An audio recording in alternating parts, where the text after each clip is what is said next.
These two brothers were experienced fishers and thought they could fish quietly. They hadn't spoken to each other in a while and thought their love for fishing was the perfect opportunity to bring them together and reconnect.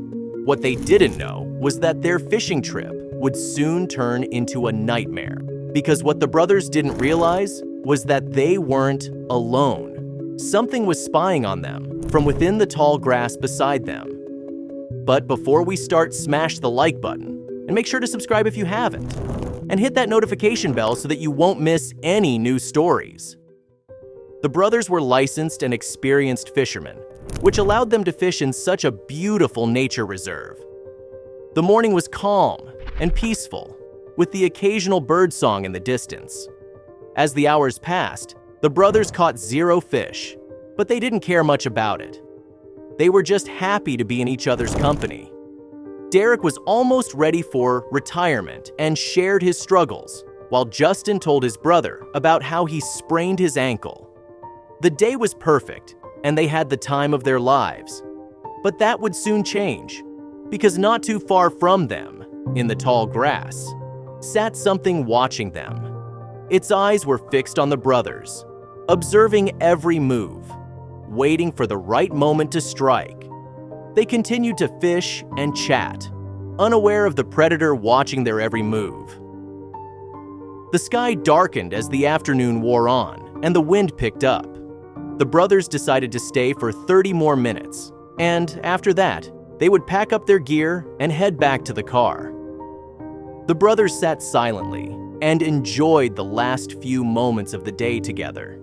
It had been very quiet and peaceful until then. But suddenly, the tall grass around them began to rustle violently. Derek turned around and looked at what could have caused the movement. "Probably the wind," he said shruggingly. But in fact, there was no wind. Meanwhile, the predator placed itself in the perfect position to strike when the time came. It waited patiently for the time to strike, and then that time came. Because, as fate would have it, a stranger was nearby who did see the danger lurking near the brothers. He was a bird watcher who followed a trail of rare ivory-billed woodpeckers to this exact location. This man was well equipped for these surroundings and held the tool that made the discovery in his hands. The camera had followed the bird's trajectory perfectly and accidentally crossed paths with the brothers and the danger nearby. Then, the birdwatcher noticed the two brothers fishing. He was immediately taken in by the beauty of the scene. The sun was setting and gave a nice glow to the sky, while the men sat closely together. This was too nice to ignore, so he took a pause from birdwatching and decided to take a picture of the situation. Not knowing this decision would possibly save the lives of the fishermen. A smile appeared on the photographer's face as he clicked the button and got ready to check the result. But then the hairs on his neck stood up, and his skin went from a soft pink to a blank pale. There was something his camera captured that he hadn't seen himself. He had to do something. So the birdwatcher dropped everything, including his camera, and rushed down the hill toward the two fishermen. The man ran down and tried to get the brothers' attention. Now, both Justin and Derek stood up and turned toward the running man. The brother couldn't make out what he was saying, and the frantic gestures didn't make any sense. When the two brothers unexpectedly moved, the rustling sound from the tall grass momentarily stopped. But the moment the predator knew he was still undiscovered, he continued with his hunt. A mix of confusion and interest filled the air as their attention was fully on the figure running down the hill. Their backs were turned toward the tall grass. Another mistake. But then the screams of the man started to make sense. "What is that?" Derek asked while he tried to focus. "Run! Watch out! Behind you!" The man screamed, and the fear on his face indicated something terrible was behind the brothers. The brothers were frozen on the spot. It was as if the terror of the running man was contagious. The rustling of the tall grass behind them became more prominent. The screams of the man faded away, and a new sound arose. A low hissing sound, followed by a big splash. "Get away now!" the man screamed again. The weird combination of hissing and splashing caused the brothers to turn around and take a look. A massive creature surfaced in the water and revealed itself. It was a gigantic alligator over 12 feet long. Its mouth was wide open, showing its sharp teeth, and its eyes were fixed on the two brothers while it charged straight at them. Justin and Derek froze for a second, but then instinct took over. They turned around and saw the man was already running back up the hill, and they followed. The other man soon fell out of view while the brothers ran up the hill as fast as they could.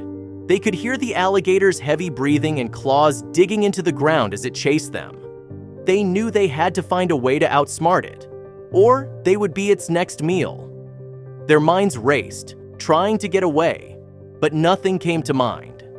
They reached the top of the hill and ran into the forest, the alligator's snapping jaw following behind. The brothers looked up at the tree before them and saw the man from earlier. It seemed like an impossible feat, but with no better option, the brothers decided to listen to the stranger. As they waited for help to arrive, the men finally had a moment to catch their breath and reflect on the day's events. It suddenly started to make sense why they hadn't caught any fish, and the tall grass's rustling was also explained. "Why did the alligator attack us?" Justin said, voicing his troubled thoughts. "An alligator doesn't usually attack humans unless provoked or in danger." The brothers peered down at the alligator, who was slowly crouching around. "Look if you see anything unusual," Justin said, when he saw the birdwatcher asked what they were doing. But right after, Derek suddenly exclaimed. The alligator was wounded. It had a metallic strap around his hind leg and tails. That's why it was so aggressive. The situation just became even more weird as it took an unexpected turn, with the discovery of the alligator's injury. What was the metallic strap, and how did it get there? Then the birdwatcher thinks about his camera. It was a long shot, but perhaps it caught something he couldn't see with his eyes for a second time. The brothers watched the birdwatcher rummage in his bag for a second time and retrieve a camera. The screen lit up his face in the dark and showed a surprised expression. "It captured a video," he said. The man looked at the footage and saw himself run down the hill to warn the brothers. "Nothing much, just us running," he said as he handed it to the brothers. But they saw something else. As the brothers watched the footage closely, they noticed a small, shiny object falling off the alligator during the chase. It appeared suddenly, glinting in the fading sunlight, before disappearing into the tall grass. The brothers thought aloud, and the birdwatcher also chimed in. But it was interrupted when their discussion reached its peak. First, they noticed the swaying headlights, but soon after, they heard the snapping of branches under the car's weight. Help had finally arrived. The ranger slowly approached with his SUV, making sure the alligator was well in sight, and eventually got out of his car to examine the peculiar situation. The ranger quickly realized there was no option but to tranquilize the massive alligator. It was the only way to ensure everyone's safety. Once the alligator was tranquilized, the ranger inspected it and was furious to find it harmed. He suspected the men had something to do with it and intended to arrest them. However, the brothers and the birdwatcher protested and quickly showed him the footage. The ranger watched the video with great interest and was baffled by the men's story. He quickly realized they were innocent and were actually victims. After the misunderstanding was cleared up, Justin, Derek, and the birdwatcher explained their thoughts to the ranger, who was quick to agree. Something wrong was definitely going on around here. But he had to find out what exactly, and these men could help him. When he asked if the others could lead him to the hill, they were eager to help. So, not much later, the group ventured back, determined to find the shiny object. However, once the group arrived back at the hill, the sun was already gone and fully dark. Luckily, both the ranger and the birdwatcher had some flashlights with them. They scour the ground in pairs when the brothers suddenly pierce the silence. "What's that?" The others quickly join them, and the group is shocked to find a snare lying in the grass. "Someone is trying to trap the animals," the birdwatcher whispered. The group was shocked to discover a snare trap, understanding the gravity of such illegal activity in the nature reserve. This couldn't be allowed to continue, posing a threat to wildlife and safety. Realizing the urgency, they contacted the police, and once officers arrived, they briefed them on the situation.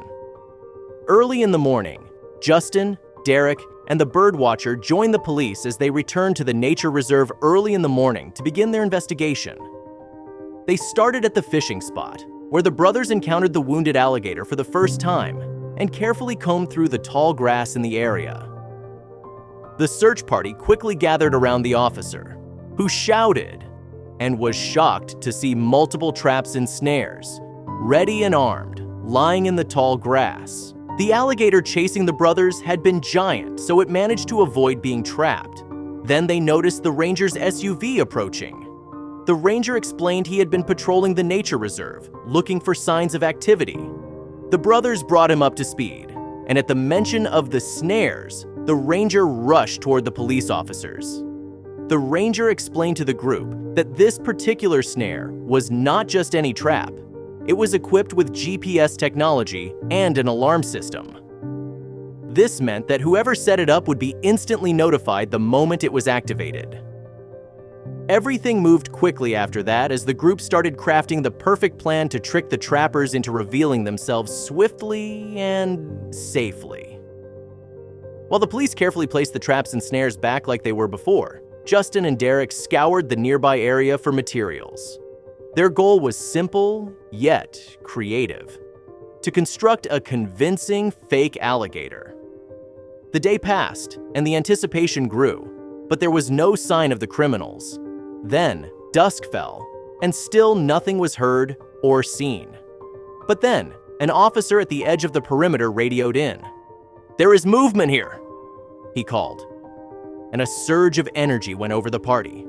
The officer who reported it was only a few minutes away, so the group peered through the darkness while holding their breath. Then they saw it.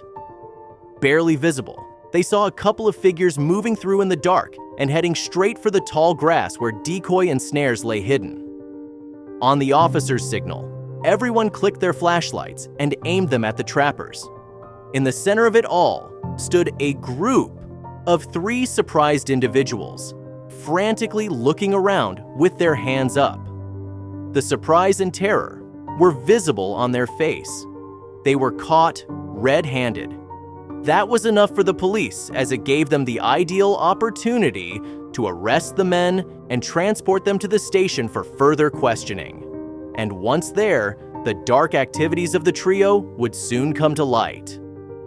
Once the home addresses were known, several officers visited them and searched the premises.